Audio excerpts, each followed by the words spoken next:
السلام علیکم ورحمۃ اللہ وبرکاتہ۔ اعوذ باللہ من الشیطان الرجیم، بسم اللہ الرحمن الرحیم۔ الذین یتبعون الرسول النبی الأمی الذی یجدونہ مکتوبا عندہم فی التوراۃ والانجیل یأمرہم بالمعروف وینہاہم عن المنکر ويحل لهم الطيبات ويحرم عليهم الخبائث ويضع عنهم إصرهم والأغلال التي كانت عليهم فالذين آمنوا به وعزروه ونصروه واتبعوا النور الذي أنزل معه أولئك هم المفلحون۔ محترم سامعین کرام، سورۃ الاعراف سورہ نمبر 7 اور اسی صورت سے آیت نمبر 157 یعنی 157 نمبر کی آیت کریمہ آپ کے سامنے تلاوت کی گئی۔ سامعین کرام، معنی اور مفہوم کے اعتبار سے یہ جو آیت کریمہ ہے تمام مسلمانوں کے لیے اس آیت کریمہ کا معنی اور مفہوم اس کو سننا اور اس پر غور کر کے اس پر عمل کرنا ہر مسلمان کے لیے ضروری ہے۔ ہم آپ کو ایک بات سب سے پہلے بتلا دیں کہ پورے قرآن کریم کو آپ اٹھا کر کے دیکھیں، آپ کو ہر جگہ پہ اسی بات کی ترغیب ملے گی، اسی بات کا حکم ملے گا کہ صرف مسلمان نہیں، دنیا کے تمام لوگ اللہ کے رسول صلی اللہ علیہ وسلم پر ایمان لا کر کے آپ صلی اللہ علیہ وسلم کی اتباع کریں۔ آپ صلی اللہ علیہ وسلم کو چھوڑ کر کسی نبی کی پیروی کرنے کے لیے نہیں کہا گیا ہے۔ دوسروں کی بات چھوڑ دیجیے، آج تو لوگ دوسروں کو بھی پیروی کرنے کے لیے ریڈی ہیں کہ ہم ان کی پیروی کریں گے، آپ ان کی پیروی کیجئے، وہ ذرا ان کی پیروی کر لے، بس بات بن جائے گی۔ نہیں، آپ پورے قرآن کریم کو اٹھا کر کے دیکھیے، کامیابی مسلمانوں کے لیے صرف وہیں پر ہے جہاں پہ مسلمان نبی صلی اللہ علیہ وسلم کی اتباع کرتے ہیں۔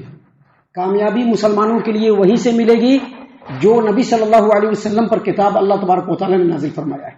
اس کتاب کو چھوڑ کر اگر لوگوں کی لکھی ہوئی کتابوں میں ہدایت تلاش کریں گے اور اس سے ہی چمٹ کر کے رہ جائیں گے تو ہدایت کبھی نہیں ملنے والی ہے۔ دیکھیے، یہ جو آیت کریمہ ہے، اس آیت کریمہ میں اللہ تبارک و تعالیٰ نے یہودیوں کے بارے میں، عیسائیوں کے بارے میں، آپ سے پہلے جو امتیں اس روئے زمین پر آئی، ہم لوگوں سے پہلے جو امتیں اس روئے زمین پر آئی، جن کو اللہ تبارک و تعالیٰ نے کتاب دیا، جو نبی صلی اللہ علیہ وسلم کے زمانے کو پائے۔ ابھی نبی صلی اللہ علیہ وسلم کا زمانہ ہے نا، اور ابھی یہودی بھی اس دنیا میں موجود ہے کہ نہیں؟ موسیٰ علیہ السلام کی قوم، عیسائی بھی اس دنیا میں موجود ہے، عیسیٰ علیہ السلام کی قوم۔ اللہ تبارک و تعالیٰ نے ان دونوں کو خاص طور سے یہاں پر ان دونوں کے بارے میں، ان دونوں قوموں کے بارے میں کہا۔ دیکھیے، آیت کریمہ کو سنتے جائیے، نصیحت حاصل کرتے جائیے، سیدھی بات ہے، سچی بات ہے، کوئی لگاؤ بجھاؤ نہیں ہے، کسی کے اوپر کوئی طنز و تشنیع نہیں ہے۔ اللہ کا کلام ہے جس کو کھلم کھلا ہم آپ کے سامنے پیش کر رہے ہیں، اور ایک ایمان والے کے لیے، اور ایک عالم دین کے لیے، اور ایک داعی حق کے لیے، اور ایک طالب علم کے لیے یہ ضروری ہے کہ جب وہ اللہ کے کلام کو لوگوں کے سامنے پڑھ کر کے سنائے تو اس میں کوئی لگاؤ بجھاؤ نہیں ہونا چاہیے، گول مول نہیں ہونا چاہیے۔ جو اللہ کا کلام ہے اور کلام کے اندر جو حقیقت ہے اس کو بالکل کھول کر کے بیان کر دینا چاہیے، اس میں کسی کے اوپر کوئی طنز و تشنیع نہیں۔ دیکھیے، اللہ تبارک و تعالیٰ نے یہودیوں کے بارے میں اور عیسائیوں کے بارے میں فرمایا، کیا فرمایا؟ الذین یتبعون الرسول النبی الامی الذی یجدونہ مکتوبا عندہم فی التوراۃ والانجیل۔ توریت اور انجیل کا ذکر ہے، سمجھ میں آ گیا ہوگا کہ یہودی کے بارے میں ہے اور عیسائیوں کے بارے میں۔ اللہ نے فرمایا کہ وہ لوگ جو محمد رسول اللہ صلی اللہ علیہ وسلم نبی امی کی اتباع اور پیروی کرتے ہیں اور اس نبی امی کی صفات کو اپنی کتابوں کے اندر لکھا ہوا پاتے ہیں۔ اس سے کیا پتہ چلا کہ ہمارے جو رسول محمد عربی صلی اللہ علیہ وسلم ہیں، ان کا ذکر خیر اور ان کی صفات کو اللہ تبارک و تعالیٰ نے توریت میں بھی نازل فرمایا اور انجیل میں بھی نازل فرمایا۔ قرآن تو بعد میں آیا ہے، توریت میں بھی نازل فرمایا اور انجیل میں بھی نازل فرمایا، اور اس امت کے جو علماء حق ہیں انہوں نے کلیئر طور پر کہا ہے کہ پچھلے تمام نبیوں کی کتابوں میں اللہ تبارک و تعالیٰ نے محمد عربی صلی اللہ علیہ وسلم کی صفات کو بیان کیا، اور تمام کے تمام نبیوں نے اپنی امت کے لوگوں کو یہ حکم دیا کہ جب آپ صلی اللہ علیہ وسلم نبی بن کر کے آئے تو آپ لوگ ان کی اتباع کیجئے، کیونکہ ان کی کتابوں میں اللہ کے رسول صلی اللہ علیہ وسلم کا ذکر ہے، آپ صلی اللہ علیہ وسلم کی صفات کا ذکر ہے، جس کو ان کے علماء اور احبار خوب خوب جانتے تھے۔ جو یہودی علماء، عیسائی علماء، یہودی احبار اور عیسائی علماء ان چیز کو خوب خوب جانتے تھے۔ ان چیزوں کو دیکھیے، ایک حدیث ہے جو ہم آپ کو بیان کر رہے ہیں، اس سے آپ کو پتہ چل جائے گا کہ جو لوگ توریت کے جاننے والے اور جو لوگ انجیل کے جاننے والے ہیں ان کو خوب خوب معلوم تھا کہ محمد صلی اللہ علیہ وسلم آخری نبی ہوں گے۔ ان کی اتباع اور پیروی کے بغیر اس روئے زمین پر کسی بھی انسان کو کوئی چارہ نہیں۔ مسلمانوں کی بات چھوڑ دیجئے، غیر مسلموں کی بات چھوڑ دیجئے، اگر ایک یہودی یا کہنے والا اپنے آپ کو مسلمان اگر محمد صلی اللہ علیہ وسلم کی اتباع نہیں کرتا ہے اور محمد صلی اللہ علیہ وسلم کی اتباع کو چھوڑ کر کے اپنے اپنے طریقے سے شخصیتوں کی پیروی کرنا شروع کرتا ہے، اللہ کی قسم وہ جنت کے اندر نہیں جائے گا۔ اللہ کی قسم، اس مسجد میں بیٹھ کر کے میں بول رہا ہوں، وہ جنت کے اندر نہیں جائے گا، وہ جنت کے اندر نہیں جائے گا۔ سامعین کرام، حدیث سن لیجئے، حدیث ہے مسند احمد کی، حدیث ہے کہ ایک دیہاتی وہ خود بیان کرتے ہیں کہ میں نبی صلی اللہ علیہ وسلم کے نبوت کے زمانے میں مدینے کے اندر گائے والے دودھ والے جانوروں کو، جو دودھ والے جانور ہوتے ہیں نا، ان کو لے کر کے مدینے کے اندر آیا، آ کر کے اس کا ویپار کیا، پورے جانوروں کو بیچ دیا، اور میں نے کہا کہ میں اس آدمی سے ضرور ملوں گا۔ کس آدمی سے؟ محمد صلی اللہ علیہ وسلم، اور ان کی بات ضرور سنوں گا۔ گیا، میں محمد عربی صلی اللہ علیہ وسلم سے اس وقت ملاقات کیا، وہاں پر نبی صلی اللہ علیہ وسلم کو دیکھا جب نبی صلی اللہ علیہ وسلم ابو بکر رضی اللہ عنہ اور عمر رضی اللہ عنہ کے بیچ میں چل رہے تھے، میں بھی ان کے پیچھے پیچھے چلنے لگا، یہاں تک کہ یہ لوگ یعنی محمد صلی اللہ علیہ وسلم اور ابو بکر و عمر ایک یہودی کے پاس آئے جو توریت کو کھول کر کے پڑھ رہا تھا۔ توریت موسیٰ علیہ السلام پر نازل ہونے والی کتاب، توریت کو کھول کر کے پڑھ رہا تھا، اور اس کے بیٹے جو وہاں پر بیٹھا ہوا تھا یا لیٹا ہوا تھا، پڑھتے پڑھتے اس سے تسلی بھی حاصل کر رہا تھا کہ میں ٹھیک پڑھ رہا ہوں نا۔ اور وہ جو بیٹا تھا اس کا انتہائی خوبصورت نوجوان، لیکن بیمار، موت و حیات کی کشمکش میں، بالکل اب تب کا عالم ہے، توریت پڑھ رہا ہے اور پوچھ رہا ہے کہ میں ٹھیک پڑھ رہا ہوں؟ بیٹا کہہ رہا ہے کہ ہاں ٹھیک پڑھ رہا ہے۔ نبی صلی اللہ علیہ وسلم وہاں پر آ کر کے رکتے ہیں، اور رک کر کے پیارے رسول صلی اللہ علیہ وسلم پوچھتے ہیں کہ تم کو اس رب کا واسطہ جس نے توریت نازل کیا، کیا تم توریت میں میرا ذکر اور میری صفات کو موجود پاتے ہو؟ وہ جو پڑھ رہا تھا آدمی وہ نفی میں سر ہلاتا، نہیں ہم نہیں پاتے ہیں۔ لیکن وہ جو لڑکا ہے جو موت و حیات کی کشمکش میں ہے، وہ کہتا ہے کہ میں اللہ کی قسم کھا کر کے کہتا ہوں کہ اے محمد صلی اللہ علیہ وسلم، میں آپ کا ذکر اور آپ کی صفات توریت کے اندر بالکل موجود پاتا ہوں، اور میں اس بات کی گواہی دیتا ہوں کہ اللہ تبارک و تعالیٰ کے علاوہ کوئی عبادت کے لائق نہیں، اور میں اس بات کی گواہی دیتا ہوں کہ اے محمد صلی اللہ علیہ وسلم، آپ اللہ کے بندے اور رسول ہیں۔ اللہ کے رسول صلی اللہ علیہ وسلم نے فرمایا کہ یہ تمہارا مسلمان بھائی ہے، یہودیوں کو یہاں سے ہٹاؤ، تمہارے مسلمان بھائیوں کے پاس یہودی نہیں ہونا چاہیے۔ اور جب وہ بچہ، وہ نوجوان لڑکا انتقال کر گیا، مر گیا، تو نبی صلی اللہ علیہ وسلم نے اس کے تجہیز و تکفین کا انتظام فرمایا اور اس کی نماز جنازہ پڑھی۔ تو آپ دیکھیے اس لڑکے نے جو توریت کا عالم ہے، اس نے کیا کہا کہ اے محمد صلی اللہ علیہ وسلم، میں نے آپ کا ذکر اور آپ کی صفات کو توریت کے اندر پایا ہے۔ دیکھیے حافظ ابو جعفر ابن جریر طبری رحمہ اللہ تفسیر الطبری کے اندر عطا بن یسار تابعی سے روایت کرتے ہیں، وہ کہتے ہیں کہ عطا بن یسار تابعی نے کہا کہ میں عبداللہ بن عمرو بن عاص رضی اللہ عنہما سے ملا اور کہا کہ توریت کے اندر، توریت موسیٰ علیہ السلام کے اوپر نازل ہونے والی کتاب، توریت کے اندر نبی صلی اللہ علیہ وسلم کی صفات ہے؟ تو عبداللہ بن عمرو بن عاص رضی اللہ عنہما نے کہا کہ اللہ کی قسم، جو صفات قرآن کریم میں اللہ تبارک و تعالیٰ نے محمد عربی صلی اللہ علیہ وسلم کے لیے بیان فرمائے ہیں، وہی صفات توریت کے اندر بھی ہے۔ اللہ نے قرآن کریم میں کیا فرمایا؟ یا ایھا النبی انا ارسلناک شاہدا ومبشرا ونذیرا، اے نبی صلی اللہ علیہ وسلم، ہم نے آپ کو گواہی دینے والا، لوگوں کو خوشخبری سنانے والا اور اللہ تبارک و تعالیٰ کے عذاب سے ڈرانے والا بنا کر کے بھیجا ہے۔ یہی صفت توریت کے اندر بھی ہے۔ پھر عبداللہ بن عمرو بن عاص رضی اللہ عنہما نے کہا کہ توریت میں لکھا ہوا ہے کہ محمد عربی صلی اللہ علیہ وسلم ان پڑھ لوگوں کے نگہبان۔ ان پڑھ لوگ کون ہیں؟ وہی مکہ کے لوگ۔ مکہ کے لوگوں کو امی کہا جاتا ہے، نبی صلی اللہ علیہ وسلم کو بھی امی کہا جاتا ہے۔ کیوں کہا جاتا ہے؟ کیونکہ وہ پڑھے لکھے نہیں تھے۔ تو کہا کہ یہ جو نبی ہے وہ ان پڑھ لوگوں کا نگہبان ہوگا، میرا بندہ اور رسول ہوگا، اور یہ جو نبی ہے اس کا نام میں نے متوکل رکھا ہے۔ لیس بفظ ولا غلیظ ولا سخاب بالاسواق، یہ جو نبی ہوگا بدخو نہیں ہوگا، سخت دل نہیں ہوگا، بازاروں میں شور شرابہ کرنے والا نہیں ہوگا، ولا يدفع السیئۃ بالسیئۃ، کسی کے برائی کا بدلہ برائی سے دینے والا نہیں ہوگا، ولکن یعفو ویصفح، لیکن لوگوں کو درگزر کرنے والا اور لوگوں کو معاف کر دینے والا ہوگا۔ میں اس نبی کو، اللہ فرماتے ہیں کہ میں اس نبی کو اس وقت تک اس روئے زمین سے نہیں لے جاؤں گا۔ کہاں فرماتے ہیں؟ توریت کے اندر۔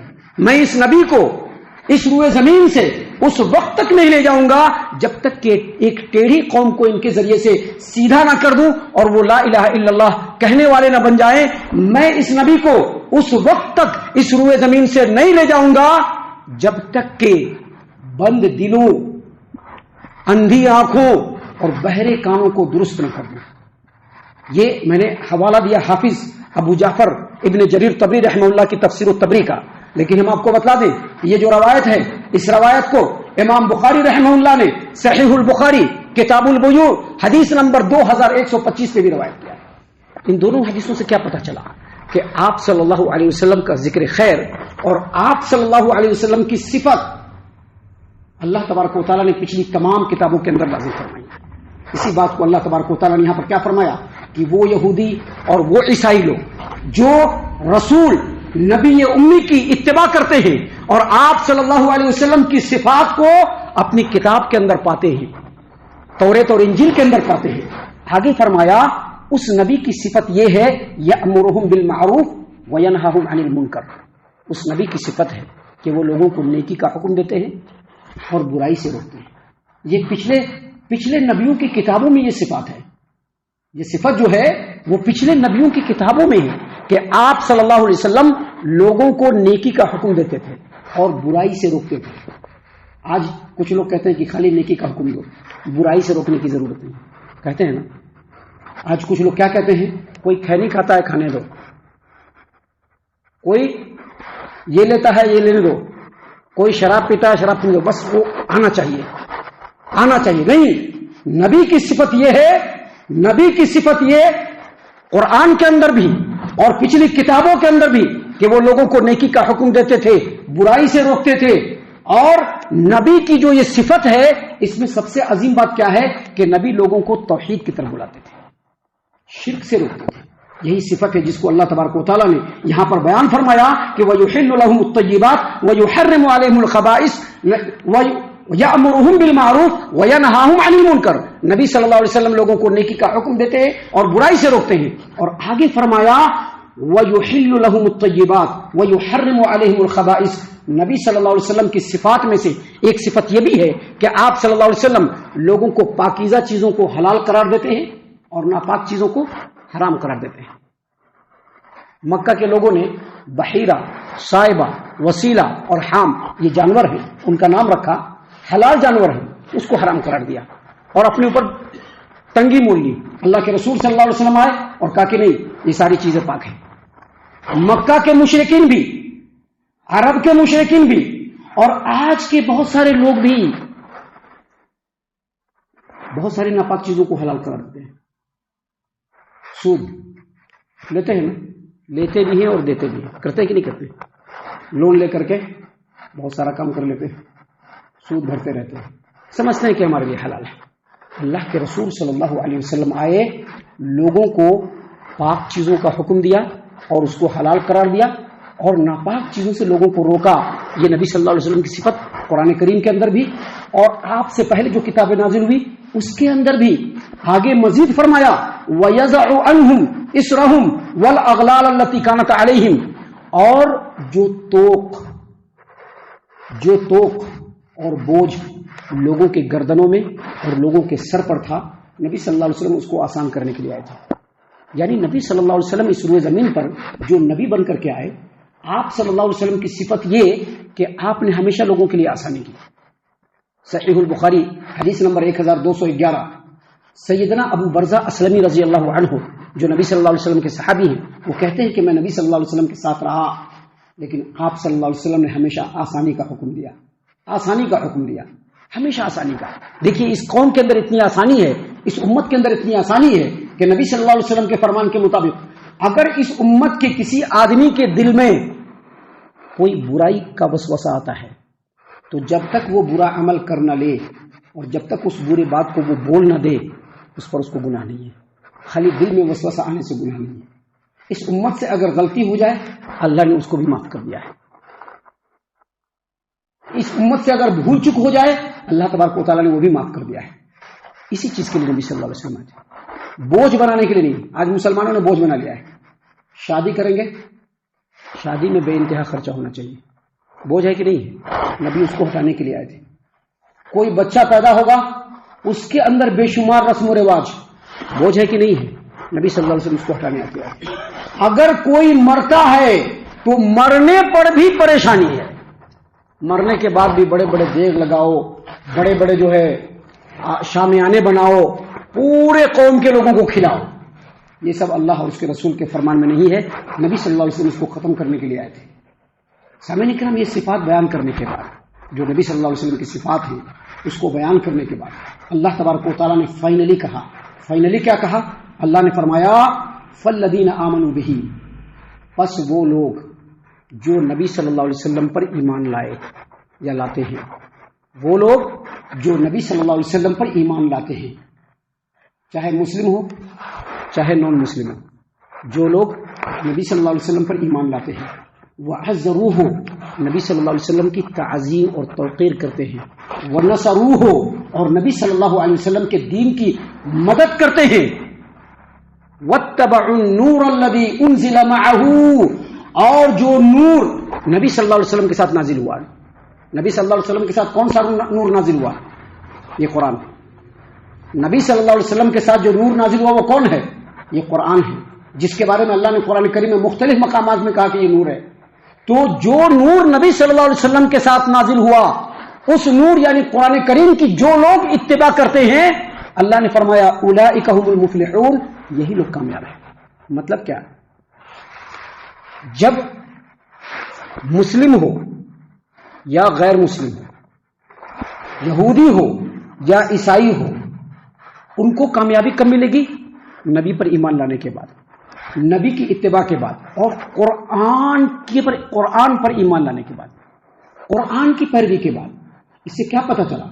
جب یہودیوں کو ہدایت قرآن سے ملے گی, جب یہودیوں کو کامیابی قرآن سے ملے گی, جب یہودیوں کو کامیابی اللہ کے رسول صلی اللہ علیہ وسلم پر کی اتباع کرنے پر ملے گی, تو کیا مسلمان قوم کو کہاں سے ہدایت حاصل کرنا چاہیے؟ اسی قرآن سے نا. مسلمان قوم کو کامیابی کہاں سے حاصل کرنا چاہیے؟ نبی صلی اللہ علیہ وسلم کی اطاعت اور پیروی کرنے کے بعد. پیر و مرشد کی اور شخصیت پرستی کی جڑ میں جانے سے ہدایت ملنے والی نہیں ہے.